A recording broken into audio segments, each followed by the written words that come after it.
There's this old saying in the car world that I just couldn't shake this week. It's something like, if you want to see what your car will have in 10 years, just look at the Mercedes S-Class today. It's always been the benchmark, hasn't it? Exactly. And that's what we're unpacking today, the 2026 S-Class. We've got the official specs, some really in-depth reviews, and the technical breakdowns. And I think our mission is pretty simple. And does it still hold that title? Is it still the sovereign of luxury? That's the real question. Because the whole idea of success, of luxury, it feels like it's shifting. How so? Well, you have these incredibly aggressive EVs now, these massive luxury SUVs that are just dominating the market. So looking at the 2026 model, it seems like Mercedes isn't trying to, shout louder than them. They're going in a different direction. It's a completely different direction. They're doubling down on a sense of isolation. Isolation, that word is everywhere in the documentation. It's like the goal was to build a sensory deprivation tank that just happens to do 80 on the highway. A moving first-class lounge. That's the phrase one source used, and I think it's perfect. Yeah. And that all starts with the materials, the things you actually touch. Right. We're not just talking about it being quiet. No. The sources make a big deal about the leather. You can get standard leather, sure, but it's the Napa leather, which is standard on the S580.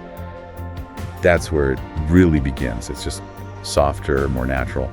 And then you have manufacturer options, the open pore woods, those exclusive paints. And that's where you start to blur the line between, a car and a high-end furniture showroom.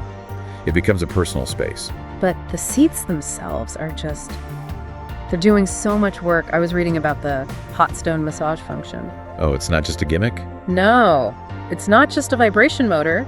It's the heating elements and these little inflatable air pockets working together to mimic pressure and heat. It's incredible. And that philosophy extends to the back seats, right? Especially with the Executive Rear Seat Package Plus. The Executive Package, if you tick that box, the back seat basically turns into a private jet cabin.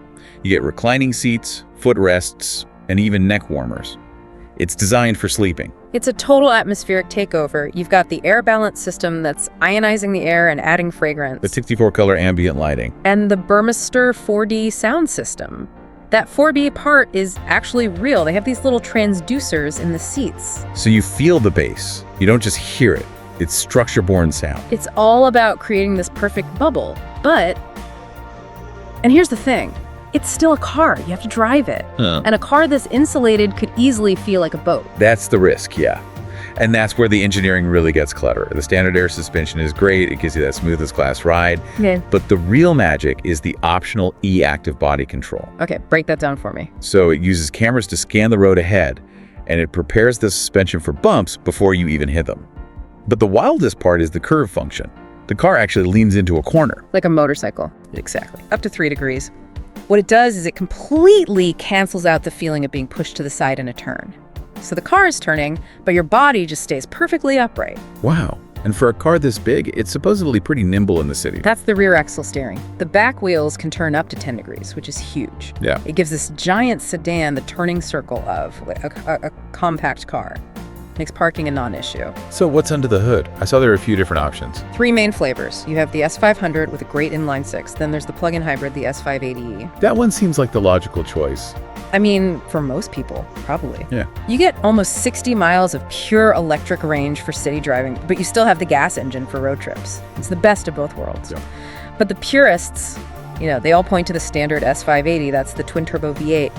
There's just a certain character to a V8, that effortless, quiet power that just feels right for this car. It fits the sovereign vibe. And inside, you're looking at that big 12.8-inch MBUX screen, biometrics, fingerprint reader, face recognition. It's all there. But for me, the most futuristic part isn't the screen. It's the head-up display. Yes, the augmented reality. It projects these floating arrows that seem to be 30 feet in front of the car, right on the road you need to turn onto. And the headlights can do it too. The digital light system can project warning symbols directly onto the pavement. It's not all perfect, though. The reviews, especially from Car and Driver, had one consistent complaint. The controls. The controls. The move away from physical buttons. The steering wheel controls are apparently a bit fussy. Yeah, that's a common issue with a lot of new cars. Yeah. You swipe when you mean to press. Mercedes would say the "Hey Mercedes" voice assistant solves that, and it's very good, but sometimes you just want a volume knob, Totally. Before we wrap, we have to touch on the safety tech, specifically pre-safe impulse side. It's brilliant. just pure physics. If it senses you're about to be T-boned, the air suspension on that side instantly jacks the car up by a few inches. So the impact hits the floor of the car, the strongest part of the frame, instead of the door. It's the car literally bracing for impact. So let's bring this all back to our first question. The S-Class, it really does prioritize the overall experience over just, raw specs. It doesn't scream for attention. It commands it. In an age of massive touchscreens and bragging about 0 to 60 times, the S-Class is just selling calm authority. Which leaves us with a final thought to chew on. In this world that's moving so fast towards these hyper-digital, aggressive EVs, does the understated elegance of the S-Class still represent the absolute peak of luxury?